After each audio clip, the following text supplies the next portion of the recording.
హృదయంలో భవ్యమైన భావన కదలాలంటే ఆ తల్లి అనుగ్రహం పుష్కలంగా ఉండాలి.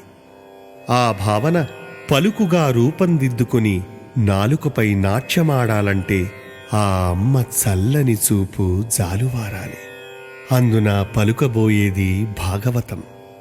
దానికై చదువుల తల్లి సరస్వతి సదమల కృప సమృద్ధిగా కావాలి. పోతన ఆమె దయ కోసం ప్రార్థిస్తున్నాడు.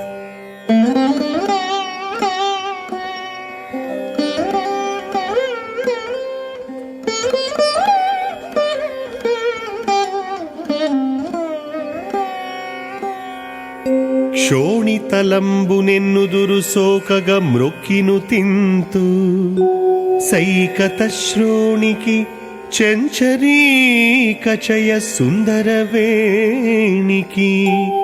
రక్షితామర శ్రేణికి తోయజాత భవచిత్తవశీకరణైక వాణికి అక్షదామశుక వారిజ పుస్తక రమ్యపాణికి.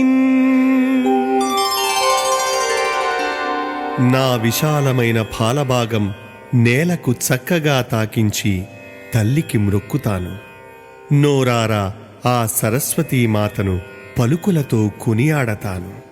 ఆమె ఇసుక తిన్నె వంటి పిరుదుల భాగంతో విశ్వాన్నంతటినీ నింపుకున్నదా అన్నట్లున్నది. కదలాడుతున్న తుమ్మెదల బారులుగా కనిపిస్తున్న అందమైన కేశ సౌభాగ్యంతో గగనాన్నంతటినీ ప్రకాశింపజేస్తున్నది.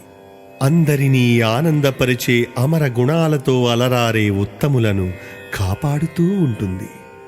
అన్ని లోకాలకు చివరిదైన సత్యలోకంలో సృష్టి కార్యంలో తలమున్కలుగా ఉన్న బ్రహ్మదేవుని చిత్తాన్ని వశం చేసుకునే వాక్కులతో విరాజిల్లుతున్నది. జపమాల, చిలుక, తామరపువ్వు, పుస్తకము 4 చేతులతో చక్కగా పట్టుకుని నా ఎదుట సాక్షాత్కరిస్తున్నది.